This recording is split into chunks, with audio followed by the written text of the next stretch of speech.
చూచుక కుంకుమతో నియతారుణితాతుల నీలతలో కమలాయతలోచనలో గపతే విజయీ భవ వెంకట శైలపతే సచతుర్ముఖ షణ్ముఖ పంచముఖ ప్రముఖాఖిల దైవత మౌళిమనే శరణాగత వత్సల సారణిరే పరిపాలయ మం వృషశైలపతే.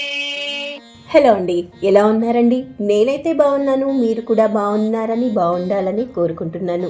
అఖిలాండ కోటి బ్రహ్మాండ నాయకుడి బ్రహ్మోత్సవాలలో స్వామివారితో పాటు బంగారు వన్నెతో మెరిసిపోయేటటువంటి ఈ వాహనాలని చూస్తూ ఉంటే ఇది తిరుమల కొండన అనుకుంటున్నారా? కాదండి, సాక్షాత్తు ఆ కలియుగ దైవం పాదాల చింత ఉన్నటువంటి తిరుపతిలోని శ్రీ ప్రసన్న వెంకటేశ్వర స్వామి వారి బ్రహ్మోత్సవ వాహనాలండి ఇవి.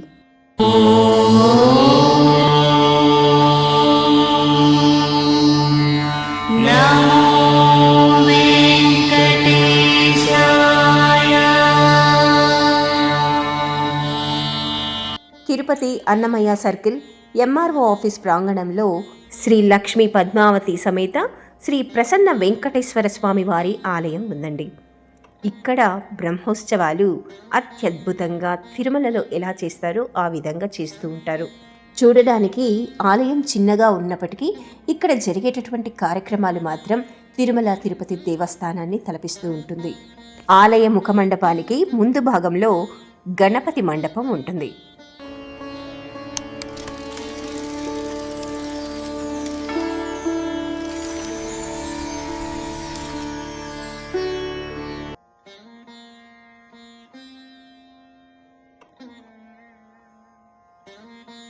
ఆలయ ప్రాకారానికి ఒకవైపు గణపతి ఉంటే మరొక వైపు ఈ జగత్తుకే అధిపతి అయిన శివయ్య దర్శనమిస్తారు.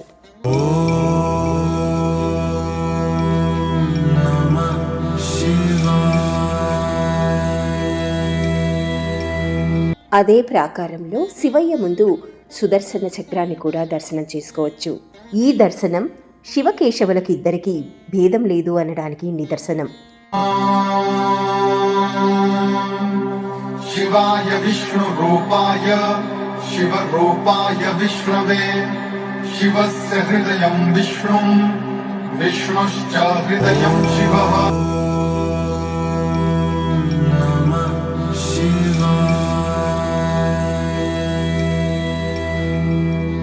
ఇక లోపలికి వెళ్ళగానే తిరునామాలతో ఆలయ ధ్వజస్తంభం పక్కనే భక్తాంజనేయ స్వామివారిని ఉత్సవమూర్తులని దర్శనం చేసుకోవచ్చు.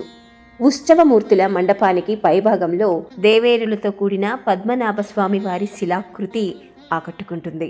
ఇక గర్భాలయం ముందు భాగాన ద్వారపాలకులైనటువంటి జయ విజయులు సదా స్వామివారి సేవలో పరితపించేటటువంటి గరుత్మంతుడితో ఆ కలియుగ దైవమైనటువంటి శ్రీ ప్రసన్న వెంకటేశ్వర స్వామివారిని పద్మావతి అమ్మవారిని ఏకకాలంలో మనం దర్శనం చేసుకోవచ్చు.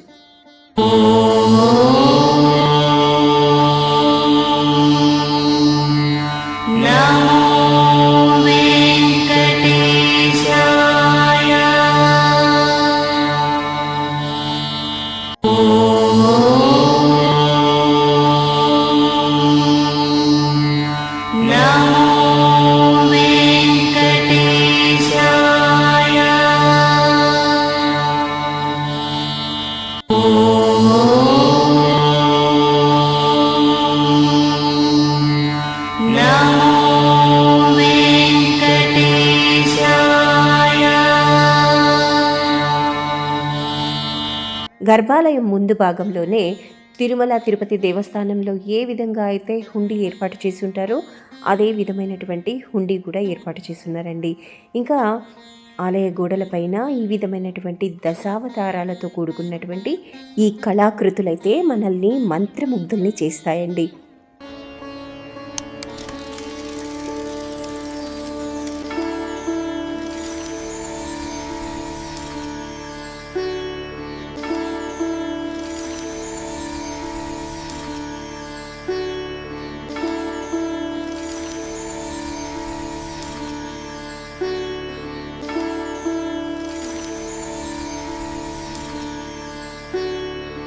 ఆలయమంతా ఈ విధంగా ఉంటే మరొక అంశం మనల్ని ఆకట్టుకుంటుంది. అదే అండి యాగశాల.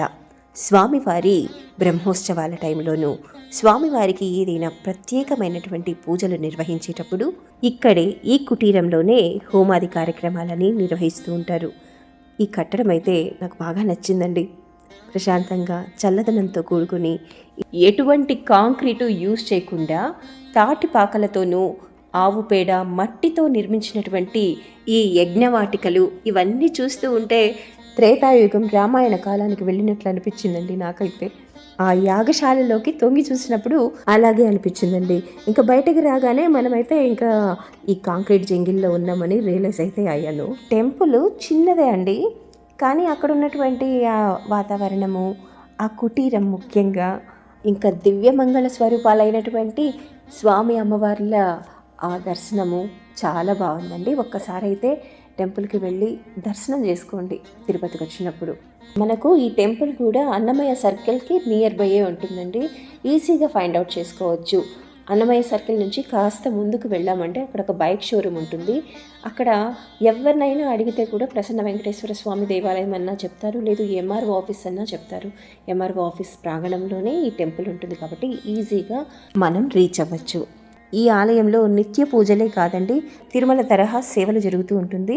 ఇక్కడ ఈ స్టాండ్ చూస్తే మనకు అర్థమవుతుందండి. సహస్ర దీపాలంకరణ సేవ, ఊంజల్ సేవ, స్వామి అమ్మవార్లకు వాహన సేవలు ఇవన్నీ కూడా ఇక్కడ ప్రత్యేకంగా జరుగుతూ ఉంటుంది. ఇది మనకైతే వాహన మండపం అండి. నేను వెళ్ళిన ఆ రోజు సాయంత్రం స్వామి అమ్మవార్ల వాహన సేవ కోసము ఉత్సవమూర్తులని రెడీ చేస్తూ ఉన్నారనమాట. ఎన్నో సాంస్కృతిక కార్యక్రమాలు కూడా ఇక్కడ తరచుగా జరుగుతూ ఉంటుందంట. ఇక బ్రహ్మోత్సవాల గురించి అయితే చెప్పాల్సిన పని లేదు. ఆ బ్రహ్మాండ నాయకునికి తిరుమలలో ఏ విధంగా అయితే బ్రహ్మోత్సవాలు నిర్వహిస్తారో ఇక్కడ కూడా అదే తరహాలో నిర్వహిస్తారట.